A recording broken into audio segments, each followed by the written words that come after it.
Hey guys, welcome to Unbiased Rugby. I'm sorry I've been away for quite some time. I actually took some time off from between Christmas. I was actually been working quite hard, and so I took some time off from the 24th to just after New Year's, and at the beginning of December.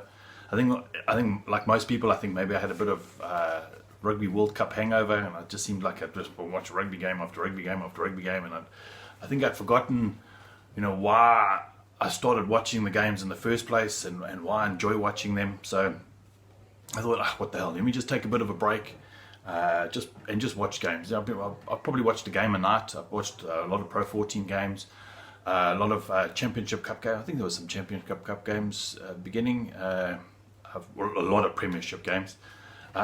Pity I haven't really got to watch any top 14 games, which was a little bit of a letdown, because normally I'm not very happy with our pay channel and South Africa Super Sport. There's like 9 or 11 sports channels, but they only show like about 3-4 Pro 14 games, maybe 3 or 4 Premiership games, no top 14 games so far, and they generally show quite a lot of the Champions Cup games. But you don't seem to get into the competition. So all I can really do is watch the highlights, which is a little bit frustrating.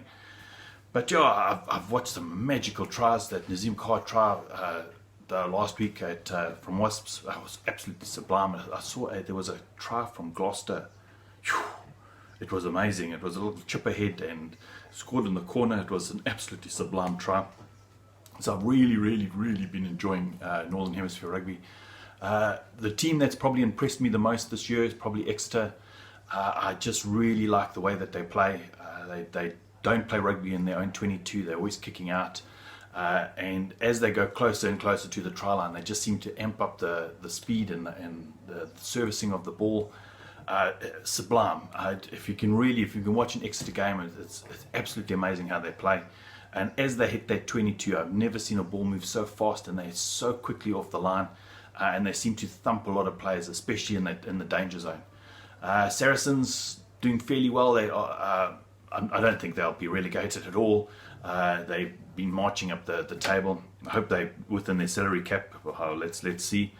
So yeah, it's been really, really good. I've watched quite a lot of Pro 14 games. A lot of Leinster, Munster. Not been very impressed with Munster this year. I think Larkham brings some really good ideas, but I think they're still trying to find their feet. And I think they're stuck between two worlds of how they want to play. And the Leinster's just got an absolute beautiful conveyor belt of players that are coming through. But yeah, guys, if you can go online, go find the channels. It's absolutely sublime, the kind of rugby that's been played. It's not Super Rugby, but you don't watch it because it's Super Rugby. Super Rugby you watch because it's Super Rugby, and you watch Northern Hemisphere rugby for it because it's got a completely different kind of enjoyment. It's a lot more pressure. There's a lot more kicking. I was watching the highlights, and they were talking about Northern Hemisphere. If you go 3 tries behind, that's it. The game's over. The other team's won. In the Southern Hemisphere at Super Rugby, you can be 4 tries behind, and you can still win. So it's a completely different kind of competition. So yeah, that's why I've been away, but I'm super relaxed. My contract's coming to an end, and I've got decent work after that, and I should be able to spend a lot more time actually just enjoying the games again. So this year is going to be a little bit different. Yes, I'm still going to do my previews, reviews. I'm still going to probably do a Wednesday show, a live show. The other ones will be previews and reviews. But I just want to make it a little bit more relaxed, a little bit more about just the exciting moments that happen in the game.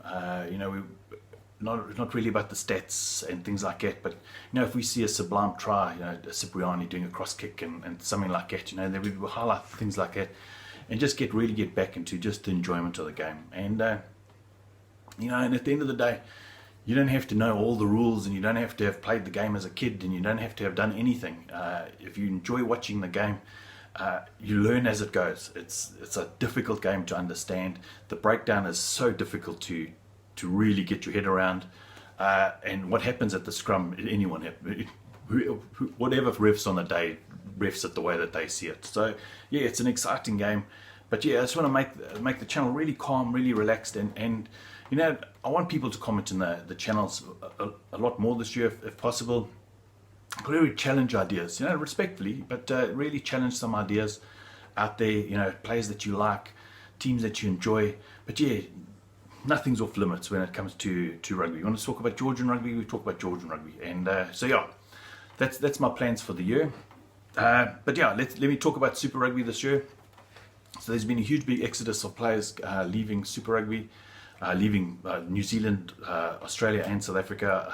I think Argentina only really lost who's the big guy, the yellow card machine, Lavanini. I think Pablo Materas, I think he's going. I could be wrong. I really could be wrong. I really need to brush up on my news. But if I look at some of the teams, I look at the Bulls. I think Dwayne Vermeulen, Schalk Brits, Andre Pollard, Jesse Creel, Achilles name on Lotejaga gone. So I think they're going to be absolutely decimated. I'm talking about the South African franchises, the Lions too. They're also going to be completely decimated.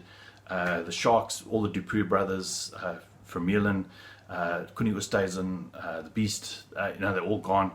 The only team that probably has held on to quite a few players, don't ask me how, because they supposedly broke, are the Stormers. I think they only really lost Eben Etzebeth, and they've kept 8 of their Springboks.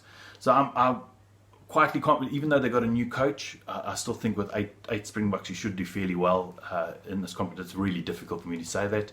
But I have a feeling the Stormers are going to do pretty well this year. But, I think from a South African point of view, from the African conference, I still think that maybe the Jaguares are probably going to take the conference again. And that's fine. But what I'd really like to see is steady improvement week in and week out. Because there are going to be a lot of younger players coming through, so it's not going to be about the X factor and those kind of things. Maybe it's going to be about a bit more honest kind of rugby, and give them a little bit of opportunity to step forward. It's the start of a 4-year cycle.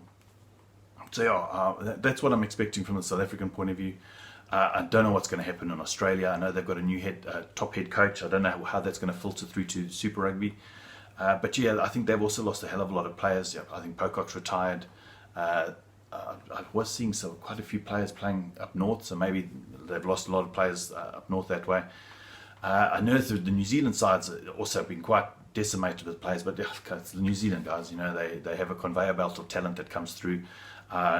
From a pure skill point of view, I think New Zealand probably have the highest skill level in the world for players that are joining a Super Rugby, from making the transition from under 19s, under 20s, getting into Super Rugby. I think their skill level counts for a hell of a lot.